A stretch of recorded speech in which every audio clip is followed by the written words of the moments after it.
Hey everyone, what's up? It's Babylonius from PeakofSerenity.com here with another commentary video. This time it is Mythic Krosus. So we'll be going back and watching my my kill on Krosus. I'm not sure if this is the first one. I believe it was heroic. I had some difficulty remembering to save my kill.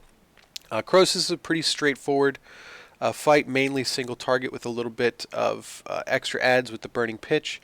On Mythic, the DPS timer is pretty tight. You're going to want to have, kind of a guild average of 600,000 DPS in order to get through this fight. On heroic, you can soak the fell beams with a touch of karma, but on Mythic you can't do that without another external. So I don't recommend using two externals just for a little bit of extra damage. You'll have no problem using touch of karma. I used it on the slams. It tended to line up pretty well with the slams. You can use it a little bit ahead of time. You just need the touch of karma buff to be up when slam goes off. You don't need it to go off right before.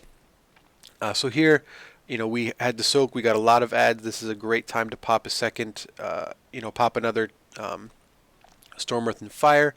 You can stun and interrupt the adds, and I highly recommend you doing that. I typically got wailed on pretty hard.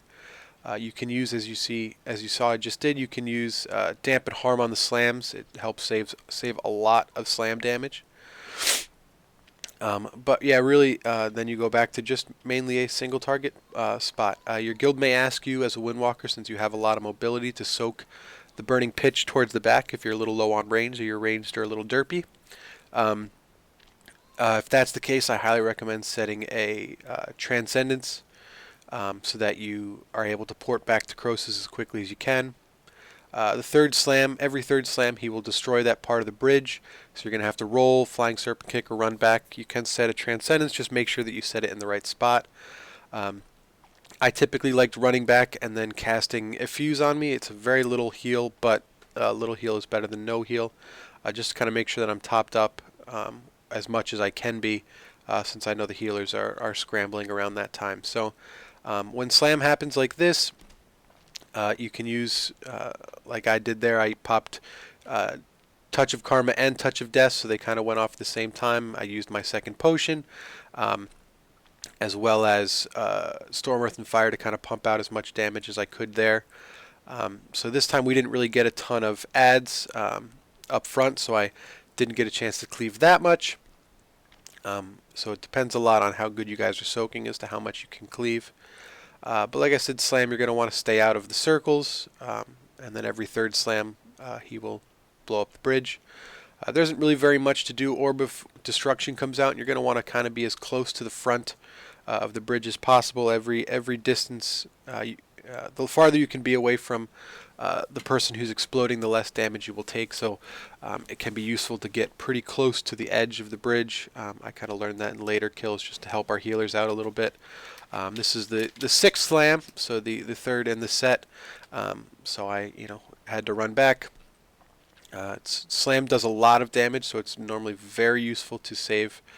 Make sure you have some kind of cooldown for slam as much as you can, whether it's Touch of Karma or something like Dampen Harm, because it is physical damage, so diffuse magic won't really do anything. You can survive it without a cooldown, so if you decide you want to take healing elixirs, just make sure that you're topped up before that happens. But once he gets, after the second slam that breaks the bridge, he will start casting two things in a row, like a double fell beam, so you have to make sure you get to the safe spot.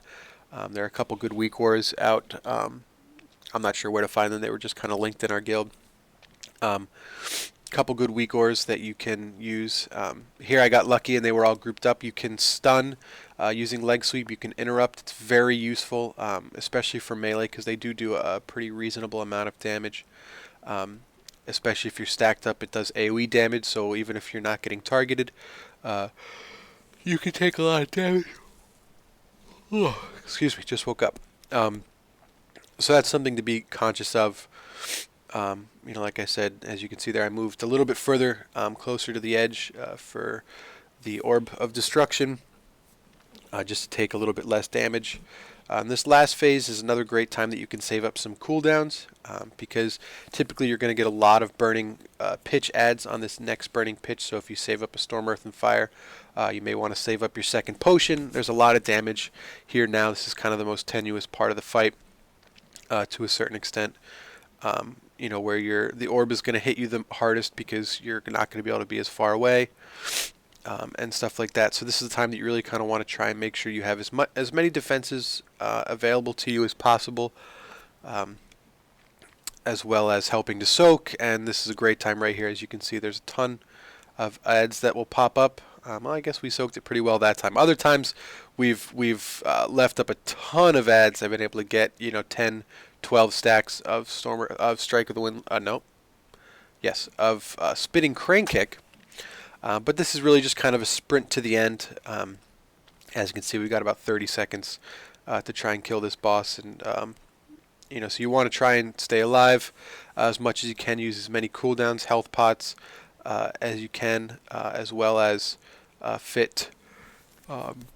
avoid the beams. Roll is very good. Just make sure you're not rolling at the very last second. Roll until you stop rolling. Roll will you will be considered in the place that you started at. So if you do not, is this the one where he kills us still? Yep. So we killed it right before the enrage, as you can see. So we still got blown the heck up. So thank you very much for watching. I hope this answers more questions than it creates. If you like the content like this and other stuff, then I recommend supporting us on Peak of Serenity. There's a dozen or so of us that are all working on the site to make it as good as it can be. So I recommend supporting us through Patreon or PayPal. And check out my other videos, Mythic Nighthold kills, as well as my commentary videos.